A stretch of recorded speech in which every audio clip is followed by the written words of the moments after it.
everyone, Thunder Thrills here with a very special video. To celebrate 100 subscribers, I'll be doing my updated top 20 list.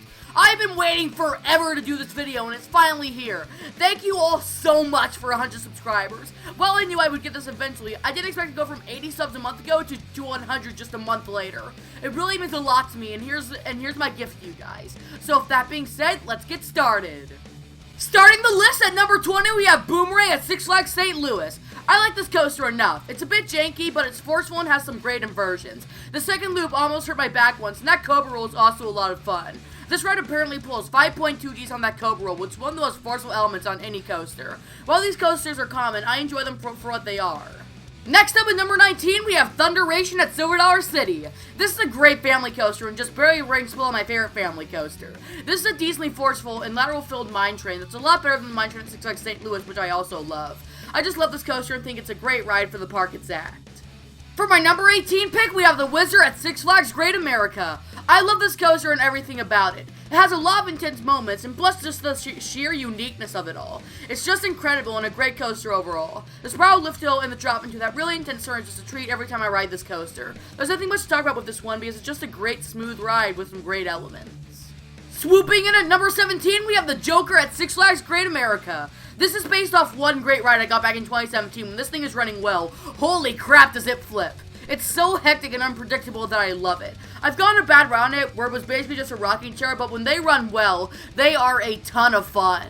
For my number 16 pick, we have a choice that pains me, and that's American Thunder. This was number 4 on my last list, but it's just been running so badly this year that it doesn't even make my top 15. It feels like a mine train this year, but it's still decently fun enough to make my top 20, but it's just not running well at all. It's decently fun, but it pains me just how much this coaster has dropped in my rankings since last year. For my number 15 pick, we have Demon at Six Flags Great America. I love this coaster so much that if I made a list of most underrated coasters, this would be pretty high on that list. This is an underrated aero looper with a great setting and some great theming that really ties up Great America's lineup with a great classic looping coaster.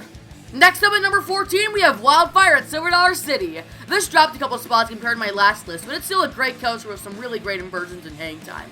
The coaster is very simple layout-wise, it still overall has some amazing elements like that Cobra roll, which is one of my all-time favorite inversions. For my number 13 pick, we have Thunderbird at Holiday World. This is a great wing coaster with some fantastic inversions and a great launch. The Omen is a great inversion, plus that loop with some great hang time, and that frickin' zero G roll. That zero G roll might be my top 3 favorite inversions of all time, just due to how just insane it feels, and this is just a great wing coaster with some great elements that I love.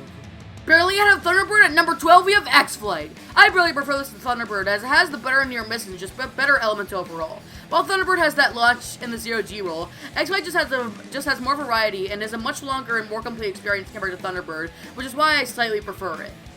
Barely missing the top 10 at number 11 is Max Force. This was in my top 10 on the original list, but ever since I went to Holiday World, it dropped a couple spots. This is a coaster with a fantastic launch and some fun inversions. But the problem is, once you get past that incredible launch, the coaster just kind of dies. The other bit is fun, but not incredible, and the only other really outstanding part is that zero G roll. But overall, this is a decent coaster with some great elements. Reaching the top 10, we have Batman the Ride. Yes, it's a clone, yes, it's everywhere, but this coaster is just incredible. It's insanely intense and just overall amazing. The pacing is incredible and you never get to catch your breath. You start with 3 forceful inversions before doing an upward turn before diving back down into a corkscrew, and then taking another turn into another corkscrew. This is just a quick, fast-paced ride with nearly no flaws. Next up at number 9, we have Screamin' Eagle at Six Flags St. Louis. This is a great airtime-filled roller coaster with a great drop and some crazy air. There isn't much to talk about with this one, as it's basically just an out-and-back Woody, but there's one moment that propels it this high on the list, and that's that drop off the second turnaround. This is the singular best airtime moment I've experienced, and I will always love this coaster forever. At number 8, we have Mr. Freeze at Six Flags St. Louis. This is the most intense coaster I've ever ridden. Everything about this roller coaster is intense. It has all those crazy elements that can just be a lot to handle for more than a few rides. On Daredevil days, I got wore out after 5 rides, just because of how incredibly intense this coaster is. For my number 7 pick, we have Powder Keg at Silver Dollar City. This is my favorite launch coaster, and is another very underrated coaster. It has some of the best floater I've ever experienced, and even some ejector on that second hill. This is a great roller coaster in every way. It's not the most intense roller coaster in the world, but I would be lying if I said I didn't love it with all my heart. Barely missing the top 5 at number 6 is the Legend at Holiday World. Here starts the invasion of the wooden coasters. Almost everything from here except one coaster is wood, starting with the Legend.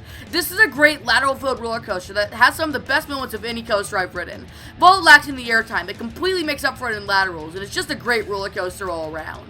Reaching the top 5, we have Outlaw Run at Silver City. This is a great RMC of some amazing airtime and elements. While a great ride, I feel like it lacks something the 4 coasters ahead of it have. It has plenty of moments and just an amazing layout, but there's just something about it that I can't describe that prevents it from being a little higher.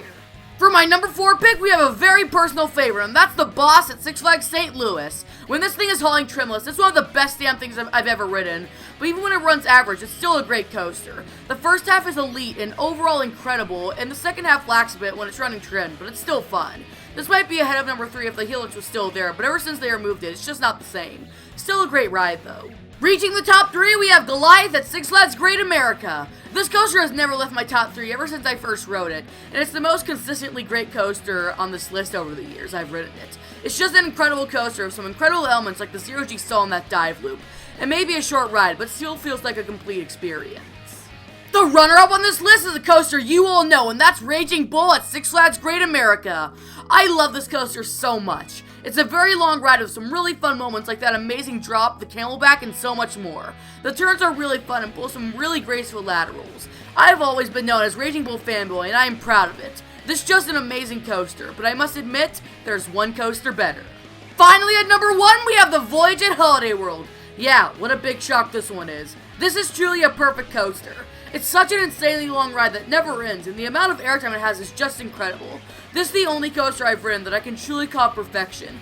There's not a single dead spot on this insanely long coaster, and while I've called other coasters perfect, there's a difference between perfect and perfection. A coaster like Goliath, I call perfect for what it is, but Voyage is just perfection compared to almost every other coaster ever built. This coaster is truly in a league of its own and deserves to be number 1 on this list. Before I end this video, I gotta thank you all again for 100 subscribers. I'm gonna shout out a few coaster channels you should absolutely subscribe to.